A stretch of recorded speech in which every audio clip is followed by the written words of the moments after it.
All right, guys, I got your watch list. This is going to be for March 28th, 2019. And, well, we already got, there's a lot of plays. It's coming into Thursday. We are going to have the GDP numbers, the fourth quarter GDP numbers tomorrow, even the continuous jobless claims. And then there's also going to be, I think 4 or 5 people from the Fed talking. So there's a potential for it to move the market. Some people on stream have talked about, this kind of looking literally like a repeat of last Thursday, literally Wednesday to Thursday. So we'll see how this plays out. It's going to be fun. And always for this video, you guys, on these watch list videos, comment your watch list below. I want to know what you guys are watching. We are going on stream in the morning, and I'm actually pulling up the comment section going through. So I want to hear what you guys are doing. And also, make sure you're on the stream. You guys are my test dummy for this little scrolling thing I got here. But it's youtube.com/thestockmarket. It's pinned in the comments. It's in the description. Go there. We're live 30 minutes before open. Well, you see it, man. You get it, right?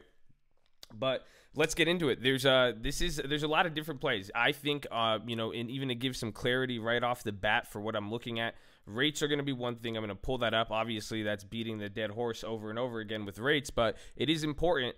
But foreign stocks, Alibaba, there's one, Alibaba and the Chinese stocks, and that's going to be Alibaba, JD, YY, Baidu. Those are the main ones that I like to look at, and those are, they move, and they're good stocks to actually play. So there's that, but I have it overlaid here with emerging markets, and if you see, Alibaba has moved a little bit. It's held some strength, in the long run, but like you see, it's holding up a little better, but when we put it on scale with like the emerging markets, it's lagging behind there. And you guys have seen how we've talked about these divergences and whatnot. But in general, I'm seeing you could go through, there's like EWM, that's like Malaysia. I look at them. I look at different Asian. You could go with the emerging market countries. There's different iShares ETFs. You could go through and look at them. But also like Turkey's getting killed right now. They had an issue with their currency right now. And, they're dropping. And we're going to start seeing some of that other stuff. It's not helping with what we have right now, even with the Brexit, and that's also could be developing on the market as well too. But all that's not helping. But I think the foreign stocks, they're kind of already edging down now when we're seeing strength in other places. So watch those.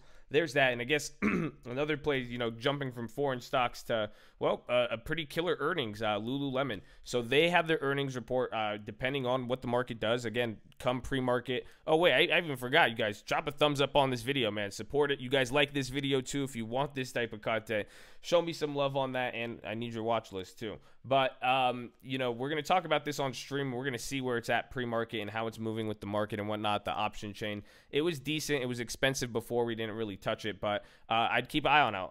It could do something. If it has a crazy continuation or if it gives up the gains, a 12% move, there could be a play there. So next, I got NVIDIA, and I made a few plays on that today and even yesterday, but it's actually holding up. The chip makers got slaughtered. Even on the recap today, I showed SMH. I know a lot of you guys were talking about that in the chat, but NVIDIA, it's looking good if there is a rebound. And that's the thing. My issue, I guess, what to even watch with chip makers, if it doesn't have a monstrous rebound, it could just stay the same, and things could extend even till next week. So if we don't see big volatile moves in the chip makers, that's my only worry. It could just stay flat. It doesn't necessarily have to go down a lot or tremendously. So be on the lookout for that. And I took it off here, but then I have FedEx. So transports led the way today in the market, and FedEx held up. I even had calls that were holding up. So I'm actually liking FedEx and just transportation in general, because it could give up a lot if we see weakness tomorrow, but it could also do very, very well if there is a gain. Now, there's that. Those are kind of the main ones, and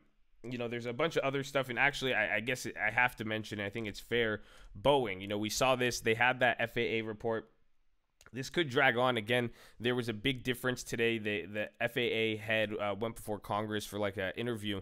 However, the main thing, that was regarding the FAA's process, and, it's nothing with Boeing. They are I think they requested for somebody from Boeing to come at a later date, but they gave the update. We'll see how it is. If it gets some volume and steam if the market does get some steam, and it doesn't have to, again, even with the yield curve video I just made, despite the yield curve inverting, it doesn't necessarily mean short-term pain all the time. However, we are going to see the rates. And now actually, let me jump back to that before I finish the other ones, because there's still a few plays even from last watch list that are still in play. But I'm going on here at the Treasury already. I don't know if this is how accurate it is, so I'll leave that up to CNBC for you guys. But it looks like rates are already dropping. Even, I think we're going to even open with rates even lower again. So that brings up even the bank stock. So I like Bank of America. I like the calls on and puts on, and even how it moved. Wells Fargo was operating a little differently. I like Goldman Sachs too, if it starts to move too. But I think Bank of America,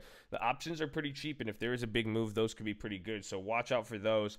But again, watch out for yields, and I think I have, again, this was for the Asian stocks, the Shanghai Composite, if you guys want to check that out. And then the economic calendar, this is where I get it from, Trading Economics. So if you guys ever, fact check me too. If you guys think anything, I want your comments below on there. But keep an eye on that. I think lastly, I don't know if it's lastly, I think I have a few more, man. There's a lot going on. And again, these are a lot to watch, either, for setting up moves coming into next week, or even tomorrow and the next day. There could be some short-term plays depending on what the market does. But in general, these are the ones to keep an eye on out. If they make a move, but a lot of them, there's still the potential. I'm not ruling out that the market doesn't move at all.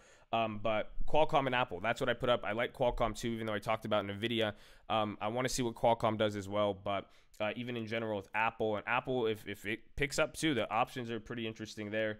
And even McDonald's in the value stocks. And then this could be related to the jobs report, not McDonald's, but I'm even trying to set up a straddle going puts and calls on McDonald's depending on what it does here, because the option prices are getting cheaper with the volatility. So that's something, we'll go over that on stream. I'll even show this pre-market. We'll go over the option change so you guys could see that. But the next one related, like I'm saying, to the jobs report, GDP, Walmart, they were even weak today. So even seeing what it does from here, if that could affect it, it's like I've been giving it a loose connection to the jobs report, so don't give that too much weight. But even in general, some of the moves it made, again, even with McDonald's holding up, that's why I said puts if there is the overall market gets drawn down, but then also calls too, in the sense that if the market draws down and McDonald's holds up like it has been, that could be very, very good. So there's that. And then lastly, I said don't forget about it. This might be a better play for Friday, but I'm even looking at it, Disney. So I want to see how this plays out, but keep an eye on Disney. Even some of the communication stocks did good, but